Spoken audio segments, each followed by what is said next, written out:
आज आप देख रहे हैं क्या राजनीति के लिए यूपी में रेप होते हैं। गौरव भाटिया समाजवादी पार्टी से हमारे साथ हैं, सुधांशु त्रिवेदी बीजेपी से हमारे साथ हैं, रागिनी नायक का संपर्क कट गया था, वो हमारे साथ एक बार फिर से आ गई है, कांग्रेस पार्टी से, और रितु सिंह हमारे साथ बहुजन समाज पार्टी से हैं। रेप पर भी राजनीति क्यों होने लगती है? मैं गौरव भाटिया और रागिनी नायक आप दोनों से कॉमेंट लूँगा।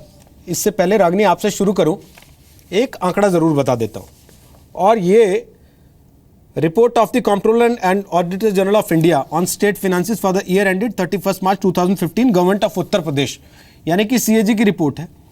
गौरव जी देख लीजिए, 107 नंबर पेज पे 77वें पॉइंट में लिखा है कि होम डिपार्टमेंट को, क्राइम ब्रांच को खास तौर पे जो 10 करोड़ 31 लाख रुपए आवंटित किए गए थे, उसमें से 97% पैसा due to non recruitment of employees ऐसे ही पड़ा रहा, बच गया।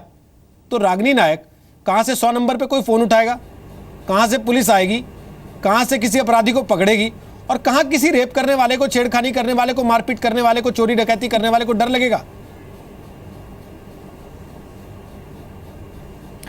आप सही कह रहे हैं। देखिए, गौरव भाटिया जी ने अभी तक जो भी बातें कही हैं और बहुत ही बड़ा क्लेम कर रहे हैं कि उत्तर प्रदेश सरकार ने बड़ा पीठ थपथपाने लायक काम किया है, तो एक नृशंस कृत्य होने के बाद आनन फानन में जब आपकी चारों ओर थू-थू हो रही है, जब सारे विपक्षी दल दबाव बना रहे हैं, तो आप अचानक पुलिस वालों को सस्पेंड कर देते हैं। पर मैंने कुछ और सवाल पूछा था जो कि रोहित जी के सवाल से भी जुड़ा है।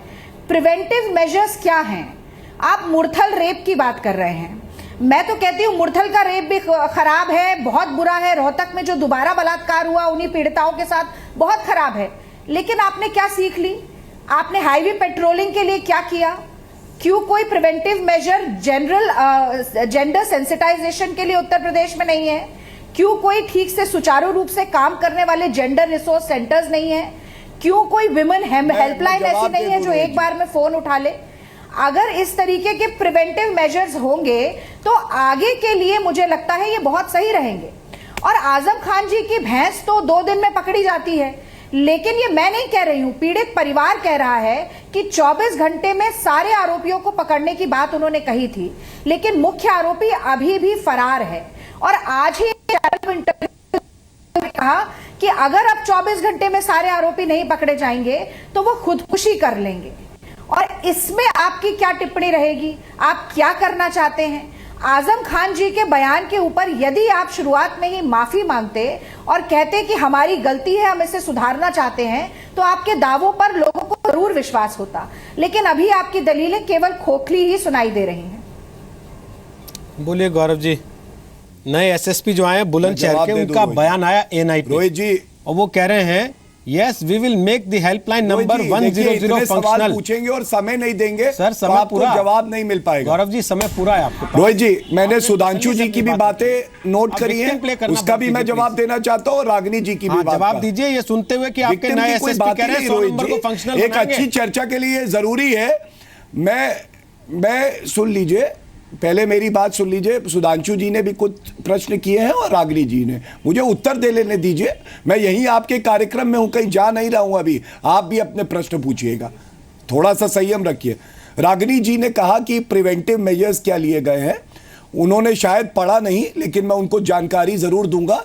ये जो 1090 वुमेन्स पावर लाइन है, इसमें 3 लाख कंप्लेंट रिड्रेस की गई। सर्वोच्च न्यायालय ने उत्तर प्रदेश सरकार की तारीफ करते हुए कहा कि बाकी प्रदेशों में भी ये वुमेन्स पावर लाइन लाई। रागिनी जी ने कहा पेट्रोलिंग व्हीकल्स बढ़ाने चाहिए। रागिनी जी को मैं बता दूं कि जितने पेट्रोलिंग व्हीकल्स थे उससे दुगने कर दिए गए पिछले 2 साल में। और उसके अंदर तीसरी बात, सोते हैं कोई 100 कॉल बिजी होने की वजह से, या सुन लीजिए अब देखिए रोहित जी, ये तो उचित नहीं है ना कि अगर मैं अपनी बात रख रहा हूं आप बीच में टिप्पणी करें या कटाक्ष करें। थोड़ा सा समय, 2 दिन से टीवी नहीं देख रहे। तीसरी बात, उसी हाईवे पे पुलिस वाले सो रहे हैं। मैं गोल नहीं करूंगा, एक एक करके ही आपकी बात का जवाब दे पाऊंगा। ठीक है। तीसरी बात, सेंट्रलाइज कंट्रोल रूम बनाने वाला उत्तर प्रदेश पहला प्रदेश है जहां 100 कॉल्स आती हैं, अगर बिजी होता है 100 नंबर, जितनी उसकी कैपेसिटी है, और कॉल नहीं एड्रेस हो पाती है, ये भी बहुत इनकन्वीनियंस होती है जो कंप्लेंट करना चाहते हैं, जैसा इस केस में भी कहीं प्रथम दृष्टया पाया गया है। तो उसके लिए ही सेंट्रलाइज कंट्रोल रूम बनाए गए उत्तर प्रदेश सरकार द्वारा, इसकी भी तारीफ हुई है। आप कहते हैं कि महिलाओं के लिए उत्तर प्रदेश पहला ऐसा स्टेट है जहां फास्ट ट्रैक कोर्ट सारे जिलों में बनाए गए, पूरे भारत में और कोई प्रदेश नहीं है। यह भी उत्तर प्रदेश की सरकार ने ही इस अपने टर्म में किया। महिलाओं पे एसिड अटैक होते थे रोहित जी, आज तक कोई पॉलिसी नहीं थी उनको प्रोटेक्ट करने की, उनको वापस समाज में जोड़ने की।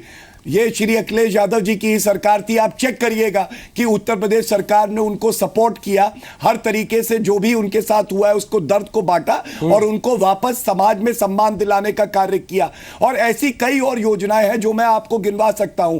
लेकिन मैं ये फिर भी कहूंगा कि अगर कोई भी ऐसा अपराध होता है, उत्तर प्रदेश सरकार चाहती है कि ऐसा संगीन अपराध ना हो, मर्डर, रेप, डिकॉइटी, ये सब समाज में ना हो। लेकिन अगर होता है तो हमें भी विचार करने की जरूरत होती है कि हम कैसे सुधार करें, कैसे सेंसिटाइज करें पुलिस को। रागिनी जी ने एक बात कही, आप सेंसिटाइज नहीं कर रहे। जब भी इस तरह की कोई घटना हुई तो डीजीपी ऑफिस से सारे एसएसपीज और डीएम्स और एसएचओस को मीटिंग बुला के बताया जाता है कि एक पीड़िता से कैसे डील करें, उसकी काउंसलिंग हो, 164 का बयान कराएं, उसके अलावा मेडिकल टाइम पे हो।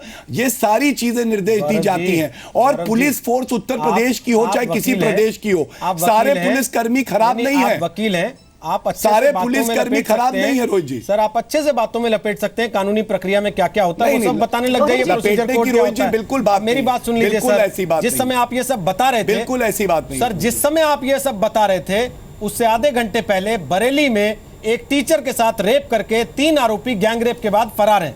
ये स्थिति है इस वक्त उत्तर प्रदेश की। अब आप कहिए कि बहुजन समाज पार्टी करा रही है या बीजेपी करा रही है या कांग्रेस करा रही है या कोई नई राजनीतिक पार्टी कूद गई यूपी में जो बलात्कार को हथियार बनाती है। मैं रोहित जी एक बात कहना चाहता हूं, जिस बुलंदशहर हाईवे की हम बात कर रहे हैं सर, 10 दिन पहले भी यहाँ रेप हुआ था, हुई है, ये आप सेंसिटाइज शर्मसार करने वाली है। कोई भी रेप होगा तो वो शर्मसार करती है और हम उस घटना में भी अरेस्ट करवाएंगे।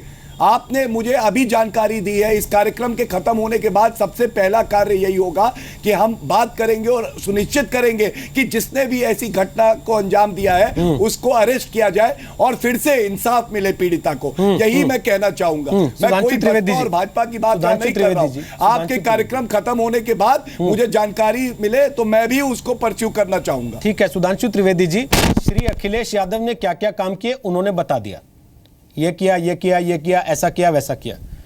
लेकिन श्री अखिलेश यादव जी ने जो जो कुछ किया उस पर श्री मुलायम सिंह यादव जी के 2 बयानों ने क्या पानी नहीं फेरा? उस पर श्री आजम खान के बयान ने क्या पानी नहीं फेरा?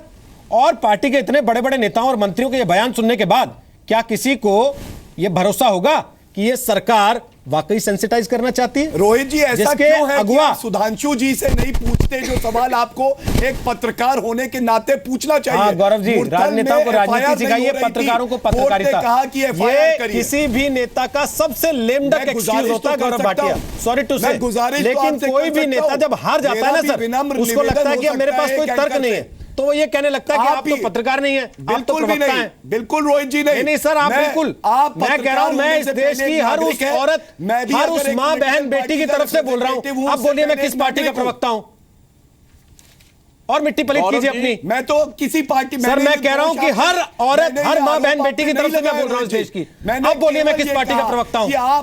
मैंने तो आप पे कोई आरोप लगाया आप किसकी सरकार, आप सरकार चला रहे हैं यूपी में कि सुधांशु त्रिवेदी चला रहे हैं? आपको पूछना चाहिए, सरकार यूपी में आपकी चल रही है कि सुधांशु त्रिवेदी की चल रही है? तो हरियाणा में किसकी सरकार चल रही है? आज रेप हरियाणा में हुआ है कि बरेली में हुआ है, बुलंदशहर में हुआ है? सबसे ज्यादा रेप आज रेप हरियाणा में हुआ है कि बुलंदशहर और बरेली में हुआ है? आप तो एक काम करिए सर, अब से आप जहां भी जाएंगे, गौरव भाटिया, अब से आप जहां भी जाएंगे ना, कर सकते, अब से जहां भी जाएंगे आंकड़े लेके जाइएगा कि देश के इस राज्य में यूपी से ज्यादा रेप है, इसलिए यूपी में हमने अपराधियों को खुली छूट दी है कि तुम भी बराबर ले आओ आंकड़ा। रोहित जी पूरी चर्चा में आप बोलिएगा ना कि हम भी नंबर 1 आना चाहते हैं, इसलिए अपराधियों को छूट दे रहे हैं। आप तो ये बात सुधांशु जी से पूछ सकते हैं। मैं कह रहा हूं, आप क्यों नहीं सुधांशु जी से? मैं कह रहा हूं कि मैं इस देश की हर मां बहन बेटी की तरफ से बोल रहा हूं।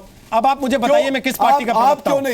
ये सबसे लेम डक एक्सक्यूज होता है और पार्टी के प्रवक्ता जब हार चुके होते हैं ना, जब उनके पास कुछ नहीं बचता, तब वो ये कहते हैं कि आप तो पार्टी के प्रवक्ता की तरह बोल रहे हैं।